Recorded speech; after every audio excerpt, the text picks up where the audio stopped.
Welcome to episode 7 of Talking Prisoner Presents. Today we have another huge guest with us. This guest is an actress and a singer and has been in just about every Australian TV show there is, and also appeared in 327 episodes of Sons and Daughters, including the very first one.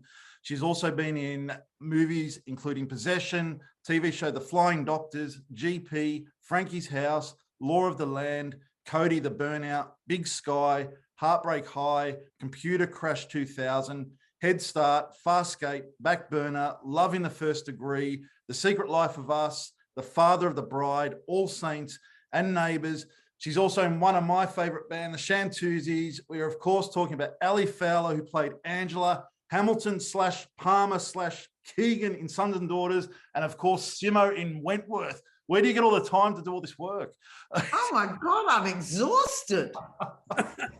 Welcome to Talking Prisoner. Thanks for joining us. I'm like listening to some of those things going, what's that? I don't remember that one. Oh, well. You know, sometimes you work on a project, doesn't always have the title that it ends up with. So you go, yes. What's that title? Okay. Anyway. Yes. I'm all good. I'm all fine. Well rested. Awesome. Welcome, Ken. Good morning. Good morning, and it's lovely to see you again, Ally. Very nice to see you, sir. How are you? You good? I'm fantastic at the moment. Right. That's good. Now, before we get into your big, amazing career, can we just learn about your life growing up? Where did you grow up as a child? Okay, so I grew up in Adelaide. I'm the youngest of 3. My older brother and sister are a little bit older, like they're 5 and 9 years older than me, so there's a bit of a gap there. But and my mum was a journalist with the Adelaide Advertiser when I was really young, and then obviously when, I guess that's the era when she got busy with children, she kind of pulled back on that. But then later on, she went back to work when I was a teenager, and she worked as a librarian for a big firm of architects, and she also ran an art gallery, and she did a little bit of PR work for a couple of companies. So her writing skills came back into play then. And my dad was when I was really little, he was the manager of 5AD radio station. Oh, wow. And then he became the manager of Channel 7 television station in Adelaide. So okay. Yeah, so I remember as a little girl being babysat by Dad, and he would go into the office on a Saturday morning to do some work or something like that, and he would take me in. And then if he had a lot of work, he'd take me down to the children's show or something like that, and he'd say to them, oh, you know, I don't know, can you all kind of keep her amused in the audience or something like that? And anyway, they'd pop me on the show. So I'd sit on the desk on the children's show. Dad would sit back up in his office with the television running in the corner. He could see where I was because I was on television. And then if I disappeared for a while and I'd been gone for a couple of breaks, you know, he'd ring up the makeup department and go, where is she? Is everything under control? And they'd go, oh yeah, no, she's all right. She's just in the green room having a lemonade, but she'll be back on in the next segment. And they go, okay, no worries, good-o. And that's how he'd sort of babysit me. And I remember with our whole family, like we'd get to things like Easter time, and it was the Channel 7 in Adelaide had a big telethon, you know, the big Easter appeal. And we would be all in there. So that's how we'd spend our Easter holidays when we were really young, you know, all hands on deck with people counting money, and my sister would be running the something, and my brother would be looking after this, and mum would be making sandwiches and tea for the volunteers. And wow, that's how we'd all hang out at Easter time. An amazing memory. So I guess, yeah, I was sort of, yeah, I'd had a bit of experience. And then my parents broke up when I was about 11. And so I didn't sort of do as much of that after that age. Then I sort of knuckled down. I went to a relatively academic school and I was quite sporty. So I hadn't really thought of singing or acting as something that maybe I would do. I was talking about maybe being a journalist, or I was quite interested in studying archaeology or something like that. But And then as I got older, the bug sort of bit me. But I was never in school plays or anything like that because I was too naughty. I was too chatty Cathy. So I'd be that, I'd be at a, gosh, I don't know what's would give that away at this point. Have you guys even spoken? I'm somehow doing circular breathing. I haven't even paused. Anyway, so so I'd be doing a school play and I'd often get cast in them and then they'd just go, I was too disruptive in rehearsals, and then they'd put me backstage to do lighting. And then after a couple of, runs, they'd go, we can still hear you. And so then I'd be sent to the gym to like do makeup or something, anything just to shut me up and get me out of the thing. So I never did a lot of that. And I did a little bit of choir, but I found choir a bit sort of daggy. So it wasn't really till I left school that I said to Mum, look, I'm not entirely sure what I want to do, but I just want to have a year off and think about it. But I'd love to study singing. I've always really wanted to do that. So I went off and studied singing and got a job as a waitress in the local whatever and just sort of paid my way and mucked around for a year. And it was my singing teacher that said quite early on, have you ever thought about doing acting? And I went, no, not really. And anyway, so I went and found a class in Adelaide and I found a couple of classes. So I was able to do a couple of subjects with the Flinders University drama department. In those days, well, it was so much more relaxed. Yeah. And I also went to this class. Anthony LaPaglia actually was there for a minute until he arced up and decided it wasn't for him and he'd go to New York. Maybe should have followed him. Anyway, it's worked out quite well for him. So I sort of put together my own year of study. I did a dance class. I did a voice class over here. I did 2 nights a week at this school. I did 2 components at, this. I did voice over here. I did, move. Anyway, I sort of script analysis with this person. So I kind of was, I wouldn't say it was like it was full time, but it was, getting close to it. And I did this sort of year of putting together my own acting course. And then that was, and then I left town. Left town. Where'd you go after that?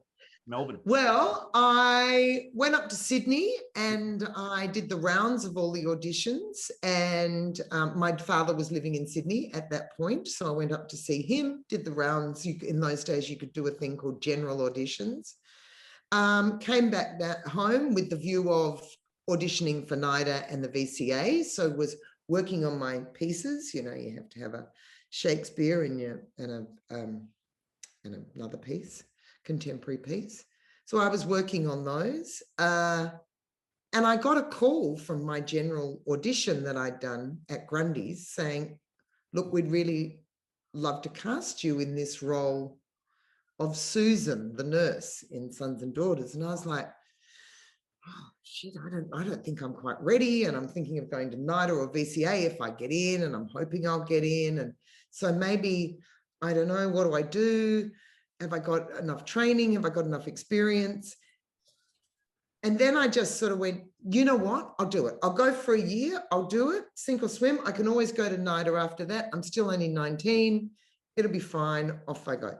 So when I got to Sydney, I went to Grundy's and they said to me, oh, look, could you just, we just need you to put down a tape for us, just an audition. I mean, you've got the job and it's all good. And I remember before I went, I had an agent, and I met my agent and my closest friend at the time in it, because my agent was seeing a play at the Festival Theatre in Adelaide. So I went in to see her, and I can't remember, you had to be a member of the union in those days. So she kind of signed me up, and maybe my contract had been sent through or something. I don't know. Anyway, I had to sign things. And I remember packing up my big pink suitcase and not having a chance to say goodbye to anyone else, because it was literally, we want you for this job, but we need you to fly tomorrow. Oh, wow. And, hugging my mum and going, oh, I don't know, I'm off. Anyway, off to Sydney I went. So anyway, got to Sydney with my suitcase. I was like, something out of, I don't know, what's one of those things, when they arrive on the Greyhound bus, into New York City to become a star. Anyway, so Got to Grundy's. They said, could you put this little piece down on tape for us? It's just for the Channel 7 executives or something. I went, okay. So I'm reading the lines and I'm going, this is odd. This isn't my character. This is another character in the thing. And this character's a bit sort of, I don't know, she's a little bit bitchy and she's a little bit of a snob and she's a little bit, you know, pain in the ass, really. Anyway, I went, oh, well, I'll do it. So that, you know, God, I don't know, I'll just do whatever I'm told to do with my little pink suitcase fresh off the Greyhound. So anyway, I put it down and then they said, oh, now we want you to go out to Channel 7 because the show had actually been, unbeknownst to me, had been rehearsing for about a week. So it was all cast. Yep. And the girl that was going to play Angela originally had dropped out at the last minute. So they'd taken the girl that was playing Susan and they'd put her into the role of Angela. But she wasn't really comfortable in the role. And I think it was a mutual thing that they weren't comfortable that it was quite her. And she wasn't comfortable that it was quite her. And the whole thing wasn't quite gelling. So anyway, this is all unbeknownst to me. So off I go with my tape out in a taxi to Epping. I meet I'm going, oh, hello, Rowena Wallace. Oh, hello, Peter Phelps. Hello, everyone. And I go, oh, by the way, I've got this tape. I've got to bring this for you. So off go the director, Ross McGregor, wonderful director who directed the first 2 episodes, and Don Batty, who was the producer, and someone else. And off they all go and they go, oh, okay, we'll just all get to know each other and have a cup of coffee or whatever, and we'll be back in a minute. And they came back and they took me aside and I thought, oh God, they've seen it. And I've got to get back on oh, well, you know what? I'll just go back to the plan. I'll, you know, audition for NIDA and VCA. At least I get to, you know, say goodbye to my friends properly if I do get that job, you know, like, so I'll get that gig. So anyway, they come back in and they take me aside and they say, look, we'd actually like you to play the role of Angela. We've spoken to Anne, who's playing it at the moment. She's not comfortable with it and she's very happy to go back to the role of Susan, the role she auditioned for, the role she got, the role she feels comfortable with. And I went, oh, really? Oh, and I'm thinking, I don't know, because it was a bigger role. And I'm like, I don't know if, oh God, I was worried about having enough experience for the other role. Now I'm thrust in and I figured, you know what? Oh, well, what do? You're chucked in the deep end, I guess, have a crack, you know? So I went, all right, not quite knowing what I was getting myself into. And that's it. That's the story. Wow. That's my life up until that point. We do have some sons and daughters questions. Yeah, that was an amazing story. Thanks. Now, I know you probably don't have a lot of spare time, but do you have many hobbies? I do have hobbies. I pot. So I'm as in ceramics. Not as in smoke. Not as in smoke. No, I mean, I might have, you know, had the odd puff back in the day, but no, now it's all to do with clay. Yep. So so I've got a wheel in my back garden, and I've also got, there's a fabulous kind of studio I go over to in Carlton. Wow. And I make ceramics and I sell them to my friends and family. And then I also have a stall sometimes at the Elwood Market. Really? On the first Saturday of the month, where I can be seen, you know. The pandemic was a little bit tricky because it you know, a lot of the places where you could get things glazed and all of that sort of stuff, and a lot of the supply places are right on, for me, are on the other side of town. So it, you know, out of our 5Ks, having been in Melbourne, very much locked down. So that made it a bit tricky. So I'm a little low on stock, but I'm getting, you know, the coffers back up again, and I'll be at the markets in the next few months. And I love it. Yeah, and over the years, the odd shops have my stuff, and yeah, so I really enjoyed that. So that's one of my hobbies. Okay. I'm a big reader, love reading. You know, and exercise. In summer I do laps, so I'm swim, you know, I do. And in the wintertime I do more sort of running and walking, that kind of thing. And I like to cook. What else do I do?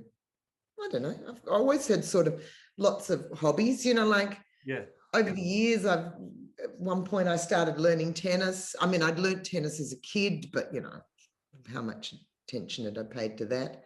So, you know, I bought a racket and started tennis lessons again. And I sort of started that again recently. So that's something I want to get into a bit more over the summer, especially now that things have opened up a bit more. And obviously being an actor, I love going to the theatre and I love movies, and I'm always at the cinema. And we have it's not really a club, we joke, and we go movie club because we go around the corner to a cinema where it's like Cheap Tuesday.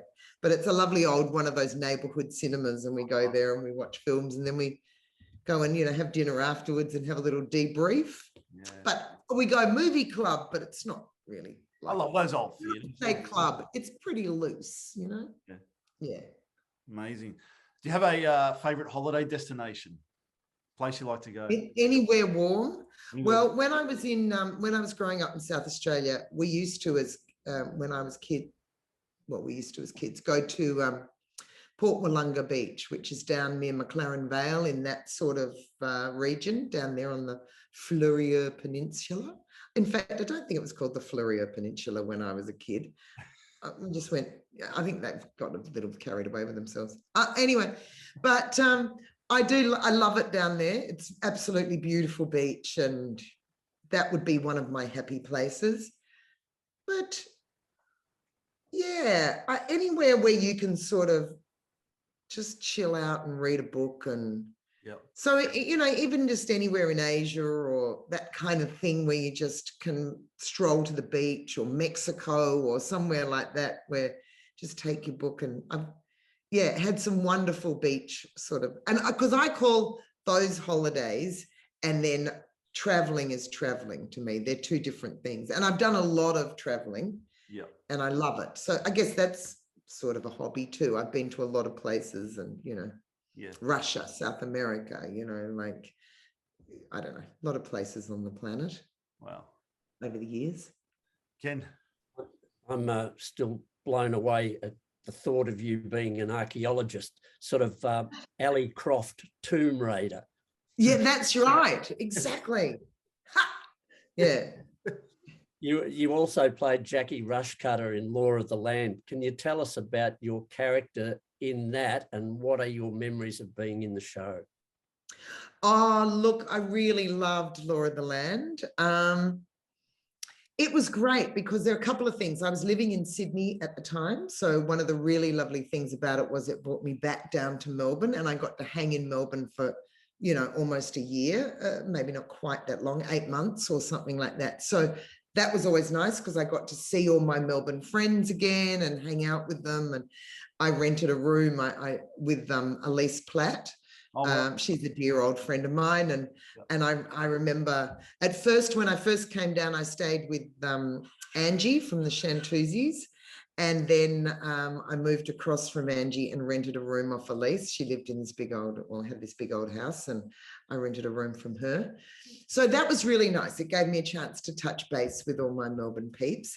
And then, you know, I met a really dear friend on that, Lisa. I've gone blank on her name. My dear friend, Lisa Hensley. Your dear friend, Lisa. No, Lisa Hensley. Sorry, I was getting ahead of myself in my brain, you know, when you do that. And then because I was thinking about Peter O'Brien, who I got to reunite with, who I'd been with on Neighbours. So I was thinking about that, but I'm about to say, but I'm Lisa O'Brien. No, not O'Brien. That's Peter O'Brien. Where am I? Lisa Hensley. Anyway, so I made great friends with Lisa. And I got to hang out with Peter O'Brien again. So I had a really lovely time. It was nice being out in the country, and she was a really fun character. She was, she was a little quirky. She was a little irreverent, you know. But that's always fun to play. You know, those sort of slightly larger than life characters. But, you know, she had a heart of gold, and she also had her own trials and tribulations, and she, you know, and she did have a serious side to her. So it was a fun role and fun time. Yeah. Amazing. Now, you also played Lauren Manning in Big Sky. Lauren inherits his father's company after he dies. What was it like being on that show? That was a lot of fun, because it was a really, well, first of all, we got to go to the country a lot and do a lot of location work out of Sydney. And I got to work with Gary Sweet, who was an old friend of mine, and I had worked with him on Cody and played his wife there. Yeah. And then we got to work together on that. And that was, you know, I love working with Gary, and he's such a wonderful actor, but such a funny guy, and we have so much fun. And Reese Muldoon, Marty Henderson, look how he kicked on. God love him. Off he went to America. So it was a really, really great little tight-knit cast. And there were some really funny storylines. Got to do some quite fun stunts and kooky things. But it was a very collaborative set.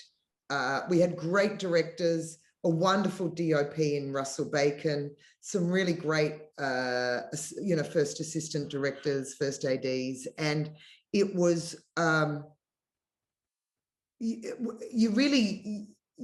you were able to have a lot of input in how a scene was shot. It was very collaborative. No one was particularly precious. So if they were trying to solve a problem and you came up with a solution, or thought you might have a solution, and went, what if I came in from over there and I put myself here, and then we could shoot the thing that, you know, they'd go, oh, okay, great idea. Yeah, great. All right. Yeah, let's do that. But instead, and then you might go, and then I could go, oh, okay, yeah, sure. So everyone got, not all the time, but, you know, you really got to sort of feel like you were a part of the making of it. And I really enjoyed that. That was great fun. Yeah. Speaking of Gary Sweet, he is such a versatile actor. I mean, he's wonderful. Different. And one of the funniest people you'll ever meet. Wow. Yeah. So funny, so quick, really quick-witted, and yeah. Now we come to All Saints. Yeah. Played Juliet McAllister to begin with, and then a recurring guest role as Eve Ballantyne. Yes. What happened there? Is that your question? Well, tell us about it. Okay, so I got the role of Juliet McAllister, thought that was fantastic. And at the time, my father wasn't well. And anyway, I was having a lovely time. I was working with the gorgeous, what's his name? Eric Thompson. Well, it's hard. I've got, you know, now I'm just all about remembering names. I should have written every person I've ever worked with down on a piece of paper in front of me. Sorry, not what his name. I love Eric Thompson. He's a marvelous actor. So anyway, I got to work with the wonderful Eric, and then my father died, and they said to me, you know, look, because at first it was only going to be I can't remember, like 3 months or something like that. And then they said, oh, would you like to, we'd love you to stay on, and we'd like to expand the role. And I said, look, I had sort of planned to maybe go overseas. I had been looking after my father for, well, I wasn't the only person, but, you know, for pretty hands-on for about 18 months. And I said, look, I think I just need to go overseas. I was going to go overseas, see my sister. My brother-in-law he's retired now, was a ship's captain for P&O, or Princess Cruises. So I can get quite a cheap deal, or could get quite a cheap deal as on the old family and friends. So I had sort of organised to go over, find my sister. My brother-in-law was doing, you know, cruises around the Mediterranean. So this was my plan, was to go and sort of have a bit of time away from all of that, you know. So when I said, look, you know, can you tell me sort of where the character might be going, what it might be, you know, because sometimes they throw these things out there and then you find yourself not overly expanded, you know, as a character and not in it a great deal. And so anyway, they were a little bit vague and they couldn't quite tell me, and they sort of went, oh, you know, we're not too sure. And so I said, you know what, look, thank you so much, but I'm going to finish up and then I'm going to, you know, I'm going to head overseas. And I'm happy to, if you want to sort of say I've gone somewhere for 3-4 months or whatever, and then I'll come back in, but it's up to you guys. But I completely understand if you want to, you know, let the character go. Because it was just something I needed to do for me, was to go and sort of fill my tank up again, you know, and be with my family and stuff like that. So so that's what I did. So that was where Juliet went. And then many years later, as I'm a great friend of John Howard and Kim Lewis, particularly Kim. Kim and I were old friends from Sons and Daughters days. And he was on All Saints, and I think I auditioned for a role on it that I didn't get. But then this other role came up about, you know, maybe a potential sort of love interest for him. And we almost sort of sat in their kitchen and kind of designed the role. We came up with the name and we sort of said, oh, maybe she could, I think someone said maybe she could be a jazz singer. I don't think she was originally a jazz singer. I can't quite remember. Anyway, maybe a few wines have been consumed.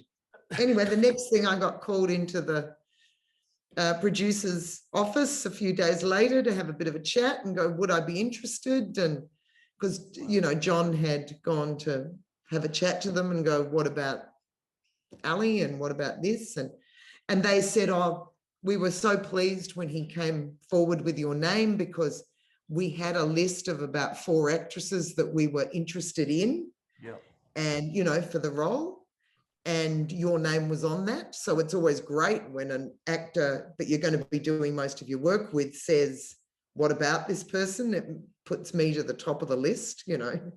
And that was it. So I had a wonderful time working on that, and that was great because, you know, John's an amazing actor. So and it was a really fun company, and it was lovely to be able to incorporate the singing into the role. And I've never really done. I said to Ross Wilson once, near the beginning of it, I said, oh, I think I must have been doing a gig with the Chantoozies or something. And I said, oh, I'm going on to this show to play a jazz singer. And I said, but I'm not really a jazz. I've never sung jazz. And he said, oh, no, you'll be all right. He said, you've got a deep, husky voice and you tend to hang a little bit behind the beat. You'll be fine. And I went, do I hang behind the beat? Am I husky? He was like, really? You can't hear that? I was like, oh, okay. Yeah. I remember when I did a tour around Australia of the Rocky Horror Show, and I played Janet, and I thought I sang like Julie Andrews, like as clear as a bell, not as well as Julie Andrews, but I thought I was like, oh, ding, like a little bell, until one day the director said, you know, well, you're our sort of, you know, husky kind of, you know, Janet who's been around the block. And I went, oh, really? Okay. It's funny how you don't hear your own voice quite how others hear your voice. How good is Ross? So I love Ross. I met him at a party a long time ago with Uncanny X-Men drummer. I was friends with him, and was there. He's such a gentleman. He's a lovely guy. Yeah, and we've known Ross for years, and he's always been really supportive of stuff we do, and you know, great old friend. Now, speaking of talent, the fan will probably come out of me in here, but the Chantoozies, I'm sure you've answered thousands of questions, but I'd just love to touch on it for a few minutes. Yeah, sure. It's such a great band. And I mean, that song, Wanna Be Up, I mean, as soon as you hear it, it's in your head for the next 5 days. You just can't. Oh, that's great. What's it like being in the Chantoozies? Oh, look, well, first of all, that song was written by Eve and Totty's brother, Brett. Wow. And it's, you know, I feel like maybe not quite to the degree Eve did. She's a little bit younger than all of us, but, you know, we spent a lot of our formative years touring we're like sisters. Even though Angie and Tot aren't in the band any longer, we're still great friends. I saw Totty on the weekend. We all did a gig to benefit an old friend of ours who's a keyboard player who's having some full-on health issues at the moment. And she got up and had a bit of a boogie in our last song and sang a few backing vocals. And we're still, you know, we're all very, very close, like sisters. And so also too with the boys, you know, we do see the boys, probably David Rain, I see more so than, you know, the others, than Brett. And unfortunately, or not unfortunately, so sadly, earlier this year, or actually, no, I do that, you know, when the years click over. Yes.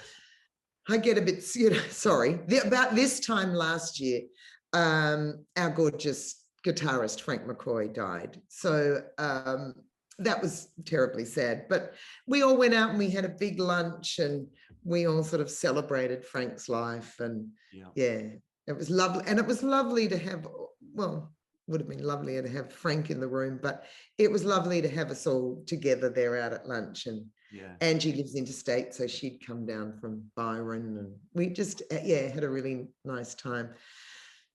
So it was ridiculous, you know, it was so much fun. You're touring around the country. There's 4 guys, 4 girls. You're having an absolute ball. You're playing with all these other bands. You're playing to these big crowds. There's something really kind of, you know, when you work on television or you do a play, there's quite, you know, a strict structure to it. You know, you're bound by a script, you're bound by usually shots and staging and plotting and etc. When you're, you know, in a band, you learn the songs, sure, and you might learn a few little dance routines and things, but then you're pretty much just shot out of a cannon and away you go. And you just, there's this sort of woohoo irreverence. You can do whatever you want up there. There's a incredible freedom. And you're amazing on stage. Like I've watched. And there's something very joyous about that freedom, you know. So so there you are at 25 or whatever, however old, 24, 25, just, you know, hanging out, having this mad life, traveling around the country, just having a ball. So, yeah. Now, in 87, you covered John Congo's He's Gonna Step on You Again, 1971 version. And the Party Boys actually did it in the same year. It's often been referenced that the Chantoozies did the better version. It's always written. Well, we did the dance version, and for people that like that. But you're also in the same, like the ARIA top 40. It was in the same year. Yeah. For the same song. What was that like? And they did the rock version. So I've always had a little conspiracy theory around that, and I will never know the truth. Oh, maybe I will. Anyway, so we had recorded it, and we were actually up in Byron Bay in a studio because we were on tour. So had we done the clip? I think we'd done the clip. We'd done everything. We'd recorded it, done the clip, and done the photos shoot for the cover art and all of that stuff. And we were on tour and we were doing a song, recording a song in Byron Bay for the flip side, you know, the B side. Yeah. And our manager at the time was Brad Robinson, the beautiful Brad Robinson from Australian Crawl, who also very sadly has died many years ago. And he came in and he said, "Oh, guys, I've just heard that the Party Boys are in the studio recording this." Oh, really? But it's all right. We're about 3 weeks ahead of them because they haven't done their clip yet. Wow. They haven't mixed it. They haven't done their, so we were about 3 weeks in front of them. If we can get it out, we, you know, hopefully, you know, we might get more traction than them, or at least the same amount of, you know what I mean? Like we might have a fair shot at it, you know, it'll be a fair race, you know what I mean, a bit. So we were like, okay, so we got the B-side done. We wrote that song. I don't even know what we wrote. We wrote anything. Chuck it on the B-side, get it all done, away we go. Then we get this rather strange call. Now, I don't know who that was from. someone saying, oh, there's something about the mixed master has been dropped in the acetate or something, and we've got to mix it again and reprint it, or I don't know, and then get, reprint them all. So we were like, this doesn't really make sense. How did that happen? And so what it did was, it did the opposite. It put us in the end, because they got their skates on to try and just do a film clip and everything really quickly. So they were trying. Did they know you were doing it or not? Well, I think then the minute they'd done it, then they found out the Chantoozies have already recorded this. They're in front of you. Like, as we're hearing, they're probably hearing, like. Yeah. So they're going, shit, okay. So they probably sped up their process. But then our process got slowed down, and they ended up being out about 2 weeks before us. Oh my God. And I think, I don't know, I've always had, it just seemed like just too bizarre. And I've always had this theory, well, the now disgraced Dennis Hanlon, did someone pay off Mushroom to slow us down, and that would be in their interest. They'd go, oh, all right, yeah, we'll take whatever. We'll take I don't know. Did someone, anyway, Dennis Hanlon's now in the doghouse, and dear old Michael Gudinski has since died, and who knows, and it might not have even been those guys. It might have been down the pecking order.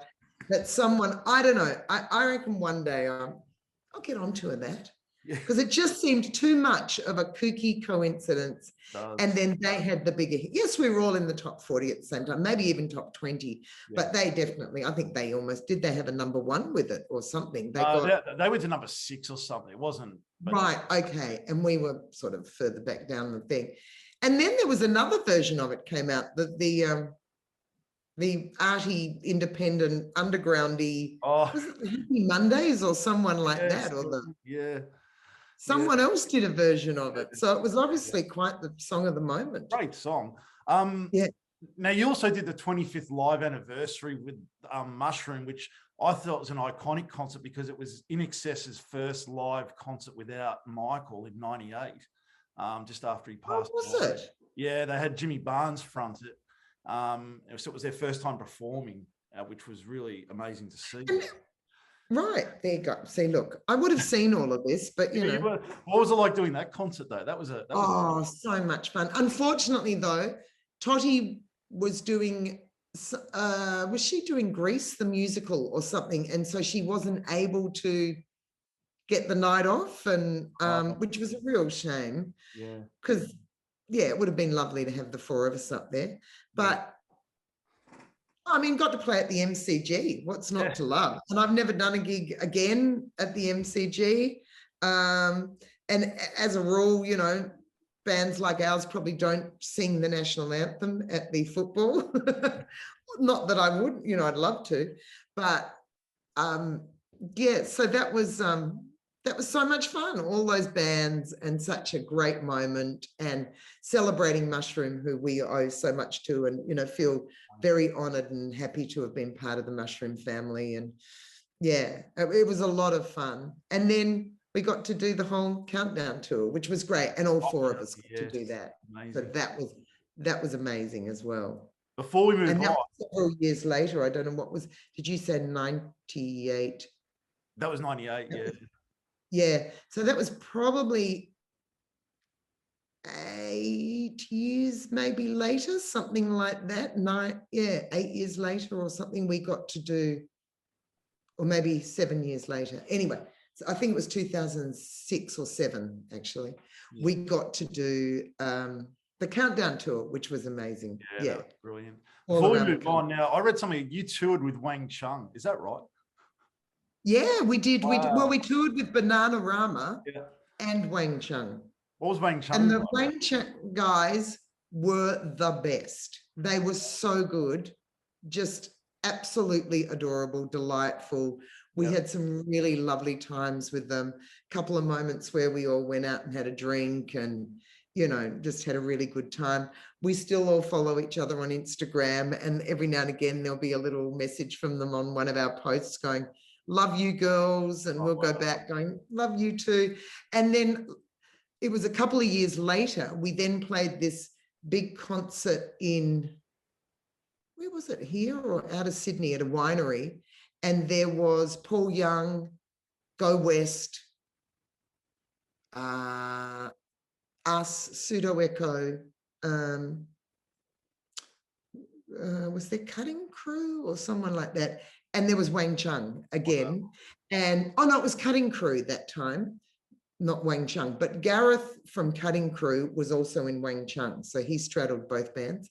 And so it was lovely to see him again and to be able to touch base again. You know, we all had a really nice night. And, amazing. Yeah.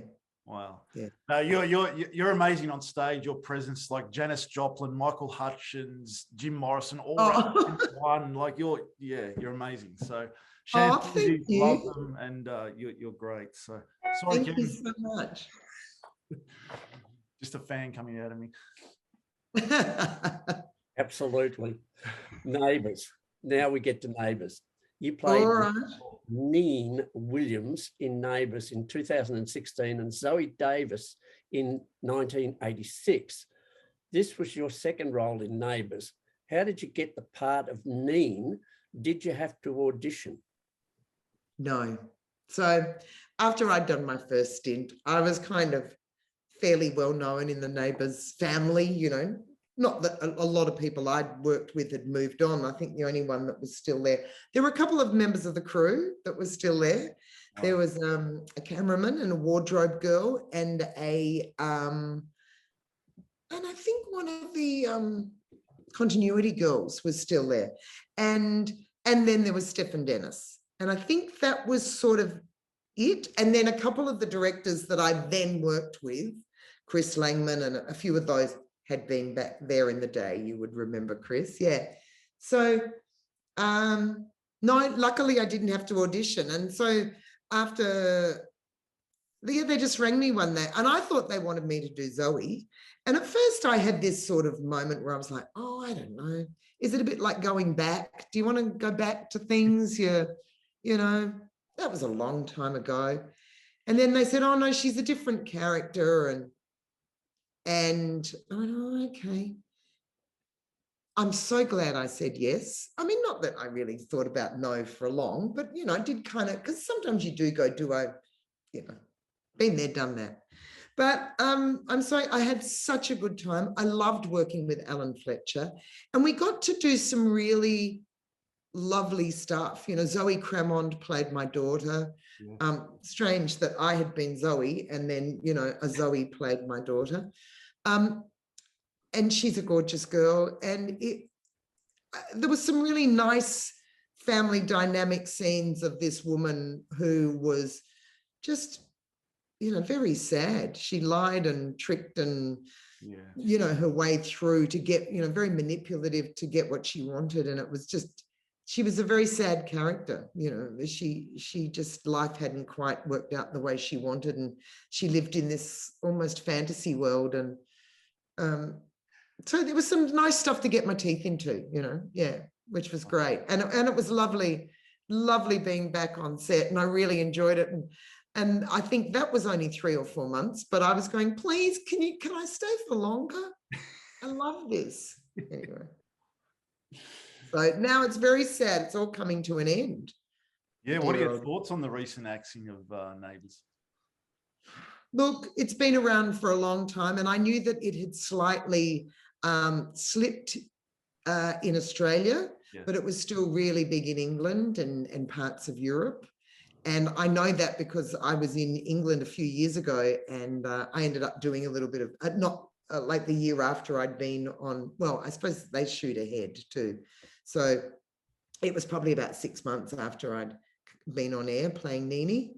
And, you know, I went to a couple of lunches and I did a few TV program shows over there, you know, morning shows and chat shows, and did a day of press in there, in at their in at the, you know, what are they called? I've forgotten the name of the production company.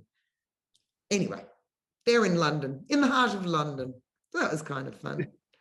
Got taken to a fancy lunch in Soho. Nice. by the big wigs. So that was fun. So, you know, so I knew that it was still very big over there, but that it was not as big here. And then I guess, you know, the minute it starts to slip over there, I knew then it would be tricky. And, you know, it's still very popular over there, but it's good to leave when it's not just, you know. Yeah.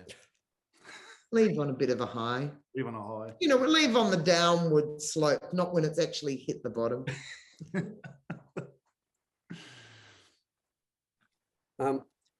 Going back to Stephen Dennis. Yeah. Kevin Dennis? Kevin Dennis was a car salesman. Yeah, exactly. Slip. Stephen Dennis, can you tell us about working with him? Oh gosh, well look, I got to work with Steph both times round quite a lot. I think in the first time I was there, Zoe had a bit of an affair or a fling or something with Stephen's character. And then Nini did as well, so I don't know what that is. Steph's a lovely guy. He's just really kind. He's you know, very easygoing, very relaxed. He's been there for so many years, and he's just a really caring, kind person, you know, and he's a lot of fun, and, you know, he's all of those things, and a consummate professional, and just turns up and knows all his moves, and he's got a gorgeous wife who's a sweetheart. And you know, I'd seen them at various functions over the years, so in between. But yeah, he's just a very, very kind, caring person too, Steph, you know. And if he thought for a minute you were struggling with anything, or you weren't having a good time, or, you know, or if you know, he's the first to kind of be in there and taking care. And yeah, lovely person. Now, Ken, I'm just looking at the time. We might have to move to Wentworth, because we don't want to miss Wentworth or Sons and Daughters. So while you bring up Wentworth, I just want to ask you one more question about Neighbours. Did I read somewhere you turned down the chance of recording Locomotion, which Kylie Minogue went on to? I did. Well, not the mushroom, not recording it, okay. But at one point there was a Neighbours band that had been started by our floor manager at the time, Greg Petherick, who was a guitarist. And Peter O'Brien played the keyboards. Paul Keane, who played Des, played the drums. They said, would I sing? There must have been a bass player. Can't think who it was. There must have been maybe another guitar. Anyway, there were a few of us in there. That maybe there'd be, you know, Kylie might do some backing vocals, you know, or something. Or we'd all share the vocals, but they knew that I sang. Anyway, I had just almost like sort of 2 weeks beforehand, you know, I'd met Totty, but met the other girls, and we'd started talking about doing a band or doing a bit of something. So anyway, it sort of overlapped. I don't even know whether I even went to one rehearsal. I think there was a rehearsal for the Neighbours band, and maybe I had a rehearsal for our band and went, no can do. Anyway, or something. Anyway, I turned around and said to the Neighbours band, and I know one of the songs that, you know, I was supposed to be learning for the Neighbours band was Locomotion. And Greg Petherick had this idea of sort of doing a bit of a Stock Aitken Waterman thing on it, you know, like a Bananarama moment on this song. But, you know, along with other things. And Greg's now a fabulous, not music producer, should be, but, you know, does a lot of producing for Channel 7 and stuff. Anyway, so I said, look, you know what, I'm sort of working on this other project. I'm not really interested in being in the Neighbours band, but thanks, guys. And, you know, look, if you're ever doing a gig, I might jump up and have a bit of a sing or something. But no, I think we might, you know, try and put together something here with my friends over here. And so I'm going to do that. Wow. I guess I probably just thought that was a bit cooler. That, you know, we weren't even called the Chantoozies at that stage, but, you know. Anyway, I think I might have, I always tell this story, and I don't know if it's true. Kylie's probably somewhere just, you know, going, oh, here goes this stupid story again. Anyway, But I always go that I said to them, you know, I mean, maybe get Kylie to sing. She's apparently a good singer, but she's probably better than me, you know, like get her to have a sing and, you know, yeah, it's all right. Well, no worries. Wow. So the next thing, I think Kylie was with them singing, but I don't even know what happened to the Neighbours band really, because I think Mushroom sort of grabbed Kylie and the song and the idea for Locomotion, and off they ran with that. And I think the poor old Neighbours band were left going, oh, right, well, now we're just losing, got nothing. But I think they did do gigs. I mean, they were all much more musical than I was. So you launched the career of Kylie Minogue, pretty much. I think so. I think that's how I like to remember it, guys. That's how I choose to remember it, and that's what I'm sticking with. You know, never let the truth get in the way of a good story. That's my motto. Were you about to say something before, Ken, when we talk about the Neighbours? It's another scoop for us. Yeah. Bit of a scoop. Now, moving along now, Wentworth, amazing show based on the original Prisoner, which we all know. So you appeared in 8 episodes over series 1 and 2 in 2013 and 14. How did you get the role for Simmo? Did you have to audition for that one? Oh, yes, definitely. Had to audition with Chris McQuaid, wonderful actress who played Jax Holt. Yeah. And I had... Now, what had I been doing? I'd done 2 plays back to back, and they had both toured Australia. So I'd finished on one play on a Saturday night, and I'd gone and we'd all gone out to drinks, and I had toured around Australia. It was the David Williamson play, and Peter Phelps and I were playing husband and wife with a fantastic cast. And we'd been everywhere. And anyway, we all went and had a bit of a knees up that night. And the next morning I got on a plane, I flew to Sydney, and I started rehearsals for another play that was then going to tour, not for quite as long, but, you know, for a sort of 5-month tour. So almost 11 months on the road. And I came back and they were auditioning for this show called Wentworth. And 2 friends of mine had already been cast in it. So Kate Atkinson is a great friend of mine. She plays Vera Bennett. So she had already been cast in it. And when I'd first come to Melbourne, the second time, you know, like when I'd come back in 2010, I'd moved back to Melbourne. I had stayed and lived with Kate for about 3 months while I was looking for an apartment. And Jackie Brennan is a very, very old friend of mine for years and years. And she played Vera, no, what's her name? Linda Miles, Miss Miles. Yeah. So they're both very old friends. And also Celia Island, who is quite a good friend of mine too. So, but the other 2, very, very close friends. So anyway, I already knew that a few people that were in it. I went along to my audition. I went, you know, oh God, I'd love to get this. This is great. Anyway, off I went, did my audition, lo and behold, got the role. And I was so over the moon because I very rarely, I get kind of 2 things. I get the spoiled rich bitch kind of girl, which is a bit what Lauren was in Big Sky, Angela in Sons and Daughters, Nicola Shannon in Possession. They were all that kind of thing. Or I get the kind of, you know, quirky, lovable, goofy, you know, a bit funny. And that was, you know, that was sort of Zoe in Neighbours. And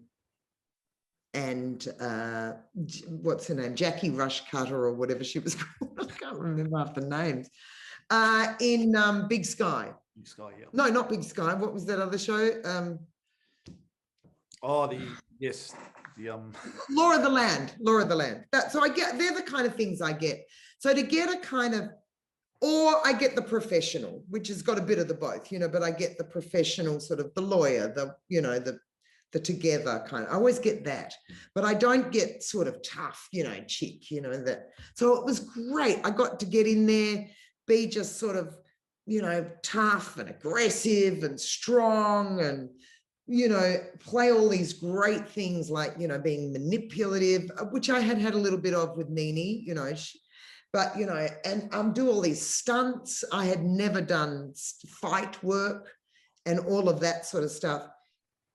And, you know, there was such an extraordinary group of women as actors, you know, God, the caliber was up here and then some, you know, and the writing was fantastic. So it was just like this dream job.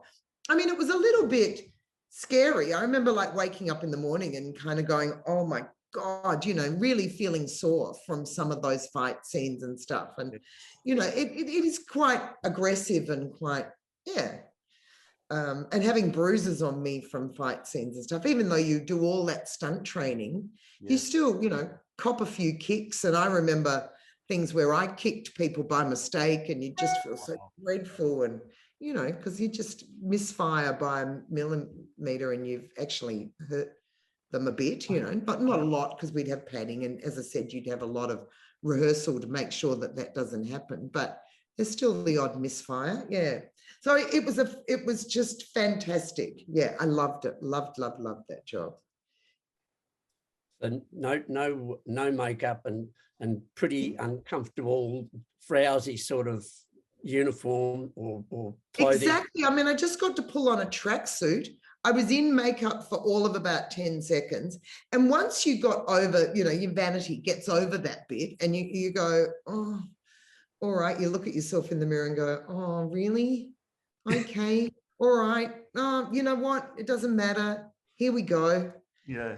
And then I just sort of stopped, you know, I wouldn't worry about it. And you know, the work, well, I was really proud of my work in that, but also just the whole piece was so strong that, you know, that was the last thing you were looking at, you know, how anyone looked or, you know, did they look pretty? You know, it was because the piece was so powerful and there was so much going on and yeah, so much grit and grime and anger and angst and pain and, you know, all these things that was the last thing you're worried about. So I was really proud of it as a piece of work and from my personal, you know, point of view and also, you know, as a show, I thought it was really well done. And I loved watching all the subsequent episodes and series. I would get the discs because I didn't have Foxtel at the time, I think, well, early on. And so every time a series had come up, I'd borrow the discs off my friend Jackie and I'd sit there and I'd binge watch them and then I'd go, all right, now, next series. She'd go, well, we haven't even shot it yet. All right. Anyway, it's great. You know what I love about Wentworth was that, you know, some shows you're watching, you just know the direction it's going to take. Wentworth would just completely... Yeah. No, and I mean, it was just, always surprising and but so strong. And even just when you thought there was a storyline that you went, okay, this is pushing it a little bit, it was so well acted and well written and well shot that they kind of pulled it in from the ridiculous, you know? That's true. I think, and even some of it now I'm thinking about going, of course that was ridiculous, but I don't know. You went with it. I mean, Pamela Rabe, you know, one of Australia's finest, you know. Yeah, she was amazing. Had you watched the show before you got on it? Like you were watching the first few episodes? No, because I think I'd sort of been off. Oh no, you know what? I had, because it hadn't gone to air. Okay. Yeah. Sorry, I'm going, how does that work? No, it hadn't gone, because I only came in episode 4 or something. Yeah. And they would have shot that whole season, probably edited it, and then, you know, it went out. So I was able to watch it but I didn't have Foxtel. So no, I wasn't able to watch it. I had to get the things from Jackie, the discs. Or maybe I got my own discs then. I can't remember. Yeah. Did you actually get a character breakdown on Simmo? Yeah, I got, you know, everything about, you know, how she'd, you know, she'd been very manipulated by a husband who was, you know, quite a sort of violent hitman, but she loved him at the same time very much, and he loved her. she'd had an unfortunate sort of an addiction to heroin, I think, at one point, and she had a daughter that she loved very, very much. And there was a part of her that was, you know, she'd been a huge victim of circumstance, but she was also but she was a tough nut, and she knew how to survive, or what she had to do to survive. And but, you know, her friendship with B was what sort of started to unglue her. You know, she didn't think that she was going to care about B to the degree that she did. And then she just ended up being stuck between a rock and a hard place. She was damned if she did and damned if she didn't. And she just kept looking at her daughter thinking, you know, what do I do? You know, if I don't do this, then, you know, I'm stuffed, you know. It was, you know, if I don't go ahead but this will get me into more trouble. And there's a distinct possibility by doing that, which I'm doing in order to protect them, I could wind up dead. But if I don't do that and I go here, I could wind up dead anyway. So she was sort of, it was a sad old demise. What did you love about Simmo? What was your favorite thing about her?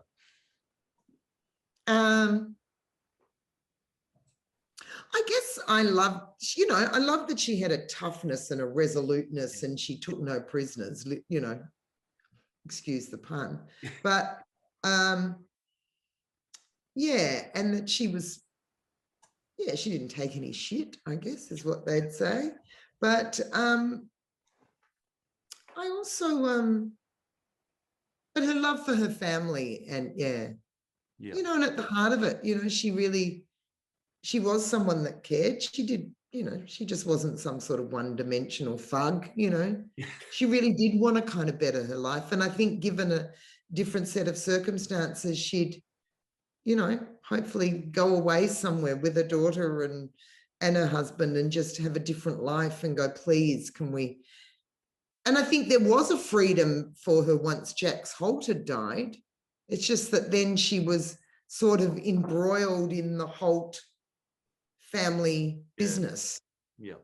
And that maybe could she have served her time and got through that, Jax would have been dead, you know. She would have maybe have been able to get through that and leave that behind, but she just never quite got the chance to do so because the Holts still had their kind of claws in her. And that's really how, and then, you know, enter the nutbag governor, a freak, and, you know, and then the freak had her whole own agenda, you know. She didn't want this happening and that happening, so she had a plan for the prison, and I was getting in the way of that. And so it was like, no, I'm going to have to,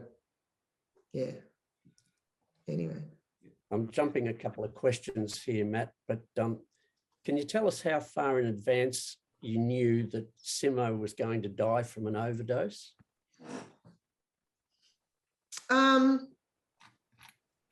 Okay, so between the first season and the second season, I went overseas, and I knew that I was going to be in the second season, but I actually didn't think I was going to die.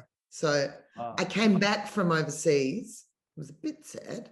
And I was all, you know, set to start work then a couple of weeks later, you know, like I would get my scripts and away we'd go. So, and then they kind of started negotiating about, actually, maybe it'll be more like, I think they were looking at, you know, 6 episodes in that one, and they were going to do 2, and they were sort of negotiating for 2 and 3 at the same time. And then it became that they were just really negotiating 2. And I went, okay, what's going on?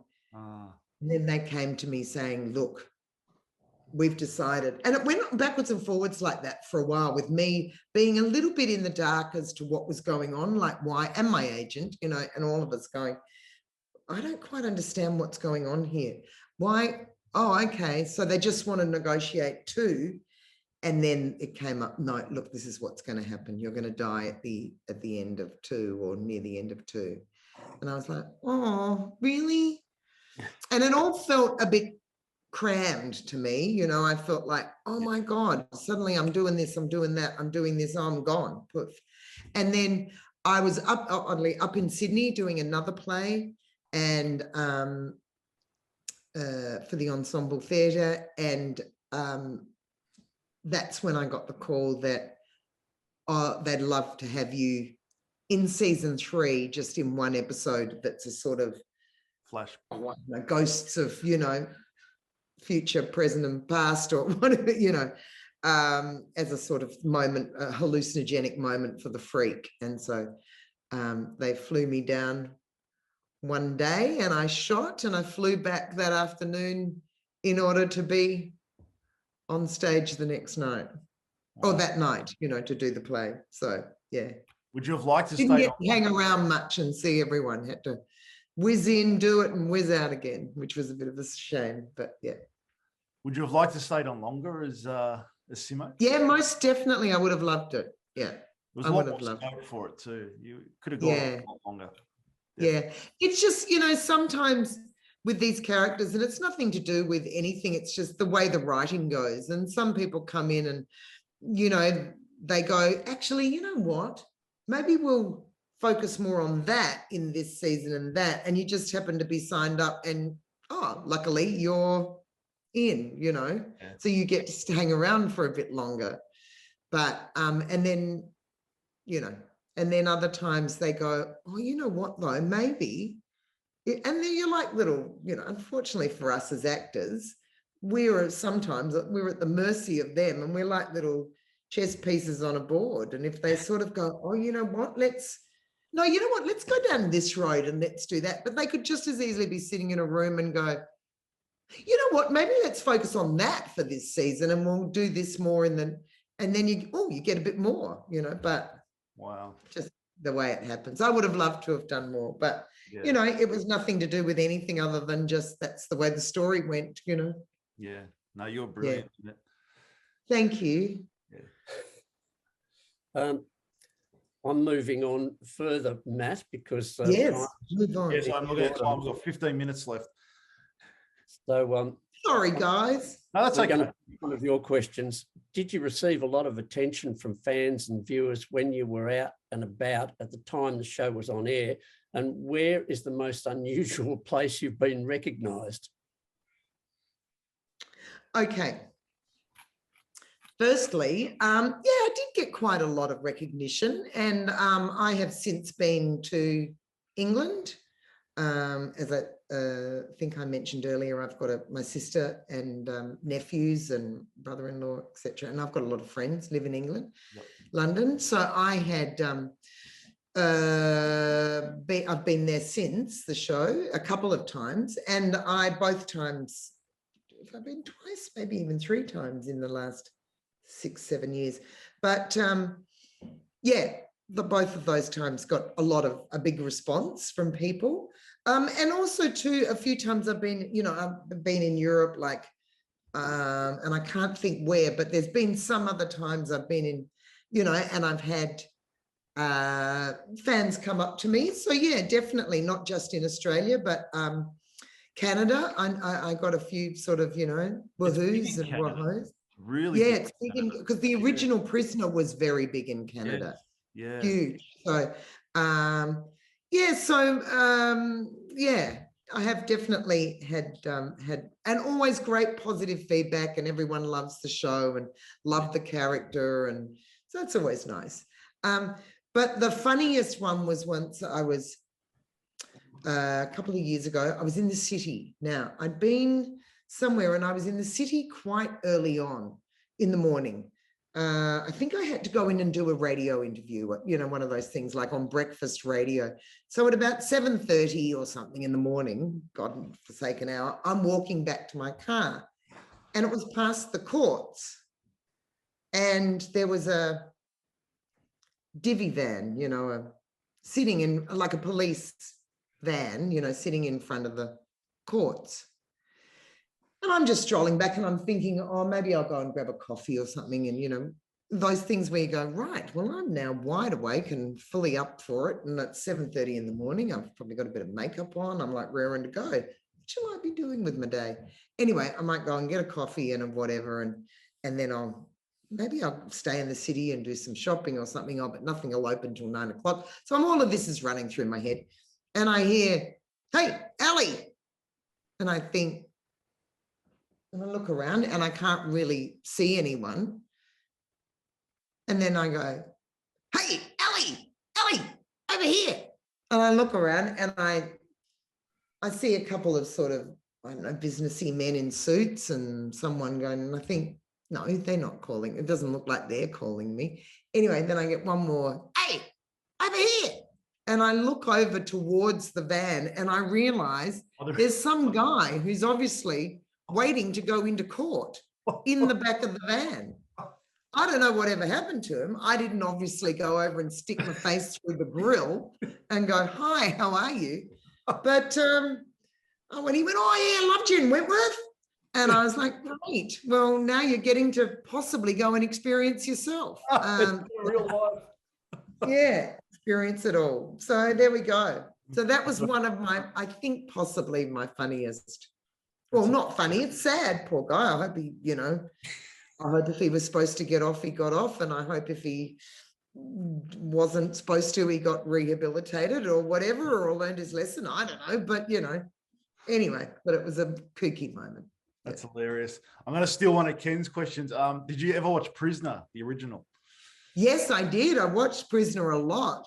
Awesome. And Toddy was on Prisoner. Yep. I didn't know Toddy then, but an old boyfriend of mine was on Prisoner. Peter Bensley. He had played the role of Peter. Yeah. Arthur. One of the male prisoners, and he ends up marrying Matt Delaney. He played Matt, I think. Right. Yes. Okay. Good on you. Yes. Yeah, I can't remember it. Thank you. So, and he was an old boyfriend of mine. And also when I was working on Neighbours, the prisoner studio was just across the hallway. So it's like, when you work on these shows. So when I was working on Sons and Daughters out at Channel 7 in Sydney, a country practice was across the hallway. Oh, yeah. So they'd have all their dressing rooms on that side, and we'd pretty much have all our dressing rooms on that side. And then maybe out the back there was, Hey Dad later on and a few things like that. But the two main shows were at the front and in the two big studios. And then, so the same thing happened. We had Prisoner out at Channel 10 here in Melbourne, and we had Neighbours, and they were both in the dueling, big.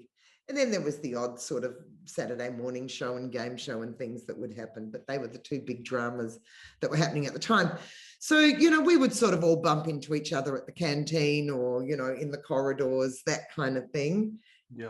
I would see my good friend here, Ken, there. He'd pop in across the hallway.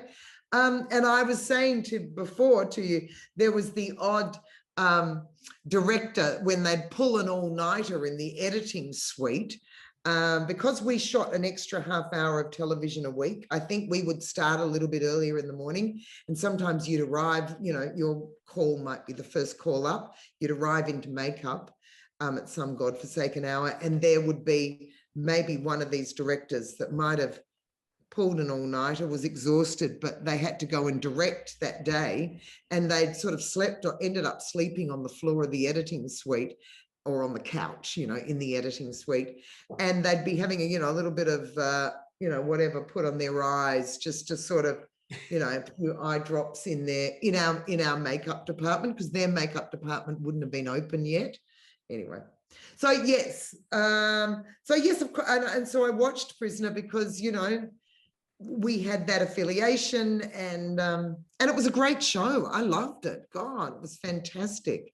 Yeah. And, a lot of those actors, some of them I knew at the time, but a lot of them I got to know, and some of them I got to work with, and, Anne Phelan and Kerry Armstrong, and, I got to know later down the track. And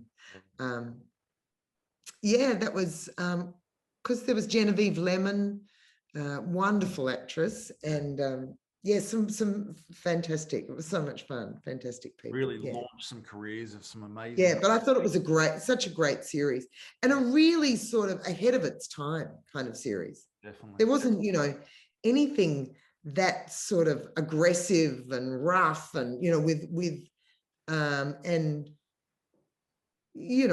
women in it. I don't think anywhere in the world, was there? No. Oh, it's really kind of cutting edge. Yeah. I love Ken's, Ken gave an interview on episode 1 before he come on, and his story about the first scenes he was shooting with as a cameraman, with them all running at him, all these women down a corridor. Oh my God, having a riot. Yeah. Yeah. Oh my goodness. Yes, that would have been slightly scary. It was very scary. Yeah. Because we didn't actually know the cast particularly well. We'd only met them. And so just to have that feeling, and of course, you don't want to mess it up. And tracking backwards with various audio and staging guys behind you and so forth, it was quite scary. But you got it. Got it, Ken. You're a legend. You can have my next question, Ken, before we wrap up. Well, I don't know that you want to get to sons and daughters, do you? We're not going to. Yeah, unfortunately we won't. We did have sons and daughters questions and fan questions, so maybe. We'll do you want to go to the fan questions? Are we able to do the fan questions? Or? There is a few, and it might take probably half an hour. So we could always do a part 2 if you have time in the. Yeah, no, definitely. I'm happy to do a part. I'm so sorry. I've just got this flight. No, and I just thought, I could probably do another 10 minutes or, extra if you wanted, if you thought there was time. But if you'd rather make it a part 2, then I'm happy to do that. If you're happy to do a part 2, because there was a lot of sons and daughters and questions. Yeah, right. I spoke too much. Sorry. It's good. It's good. But the question was about, before we wrap up, the set on Wentworth. You're at the Clayton set, was when it was. Yeah. What was it like being, it was a purpose-built prison. It wasn't like a studio. Yeah, no, it was so good. One of the fantastic things about it was that, as you said, it was purpose-built. So it wasn't like you had wobbly walls and all of that sort of thing. And every time you slammed a door, the set might fall down on top of you because you're just in a studio. So it remained there all the time, which was great. So that meant that you could rehearse in the set. Yep. If you went in for stunt rehearsals, you could do them in the set because they'd be filming in another part of it. And it was also terribly realistic looking, and the yard was the yard. They created all of that. So, they built it in this huge, many floors, disused sort of drug factory. The pharmaceutical. Pharmaceutical factory. And so the other great thing was that everything was on, it was there. So we had all the production offices, the writer's room, where we all had our lunch, the green room, the wardrobe, makeup. You didn't have to go anywhere and then travel to a set. So it was great. And when you get the chance to work like that, where everything's all there and you're not part of a television station, or they've got to pull the set down in order to put up the weekly news, or something that might happen on the weekend, and then they have to put the set back up on Monday morning, and sometimes all the production officers and stuff are not at the television station, they're at the production house, so they'll be at Grundy's or whoever happens to be. It was great because we were all in the same space. So if you had a problem with your wardrobe, it was right there. If you wanted to talk to a writer about some line or something in your character, they were right there. The set seemed so real. That always helps because you don't have to get yourself into character too much because you feel like you're in a prison, and it was all very real. When you go to lunch, you're not having to walk miles away to somewhere to try and, all have lunch or get lunch, or you just go downstairs. It was fantastic. So it's always very conducive, I think, to work like that. It's great. Definitely. It's like working on location is a bit like that, but often unfortunately, you still don't have the production office right there. So it's even one step higher than that, but yeah. So do you think that made the show even better by having all the writers and everyone in the one? Oh, so much better. Yeah, I think it does. I think it really does help. And it makes it the whole thing one big happy family, and you don't have, certain departments that aren't on set, everyone's there and everyone's, and so it's insanely collaborative. It was a bit like that when I went back to Neighbours. It was a little bit like that there because they had, Channel 10 was sort of going through a funny phase, and the only show that it had there, it had moved into South Yarra or whatever. A lot of Channel 10 programs had moved in there. So the only thing that was really there at the time was Neighbours. So we got to occupy. They were editing. You'd go past and you could watch them editing your stuff. Everything was being done there. So that was that was sort of great too. Now I think there's a few more shows out at Channel 10 now. There was another drama came in, and then they had Grand Designs Australia, and they had a game show, and a few other things were sort of coming just as I was leaving, and they were going to be sharing their studios with them a bit and sort of having to they'd spread themselves out. They were having to contain themselves a bit more. Anyway. Ken basically lived at those studios, didn't you? Yeah. Ken might have popped in for a bit of makeup. I don't remember. Did you come in for a little concealer under the eyes, Ken? I wasn't as under the weather as some people may have. Consummate professional. That's our Ken. Yeah, well, that's debatable too. All right. No, thank you so much. Is there anything you'd like to add before we wrap up, Ken? No, I just want to say thank you so much. And it's really nice to have a chance to talk about, all of the stuff and things that are coming up in the future. And, the band is still banding on. And I've got a theatre company called the Kin Collective with Noni Hazelhurst and Michaela Bannis and Marg Downey. And obviously COVID's put a bit of the kiboshes on that for the last few years, but we hope to be back up doing plays down here in Melbourne. And so there's always, there's lots of things afoot, and hopefully I'll be back on everyone's screens sooner than later. Yes, please. Yeah. And anything we can promote, we will through all our social media as well. Oh, great. Well, just, always good for, with the band to go on and have a look at our websites or our, all our social media, and that's where we plug all our gigs that are coming up. Yeah. Definitely. Thank you, Ally. And it's actually good to know that you may be coming back for a part 2. Yes. And also we managed to pick up a few scoops today. Oh yeah. Yeah. Thank you. Right. I'll work on a few more scoops for you, Ken. Yeah. We love scoops. Yeah. Scoop shower. Beautiful. You heard it here first, ladies and gentlemen. Sure did. That was episode 7 of Talking Prisoner Presents. Please like and share our page wherever you can, and subscribe to our YouTube channel. Just hit the like button. And also please like all our social media, Twitter, Instagram, and Facebook. And this episode will also be available across all the podcast platforms, including Spotify, Apple, Google, iHeartRadio, and the rest of them, and the talkingprisoner.com website.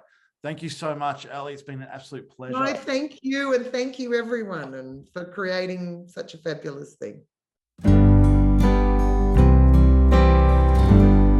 I used to give her roses. I wish I could again. But that was on the outside, and things were different then.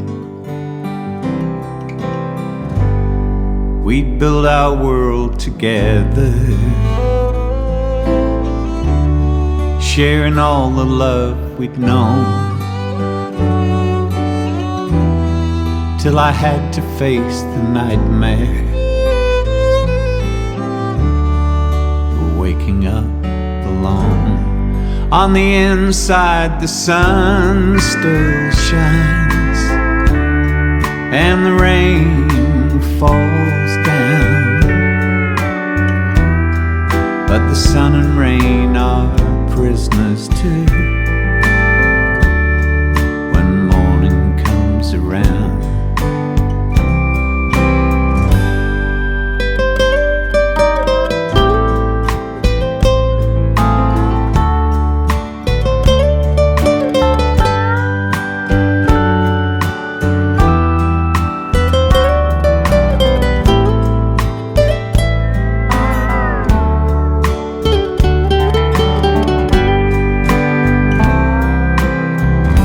last night I dreamed we were together,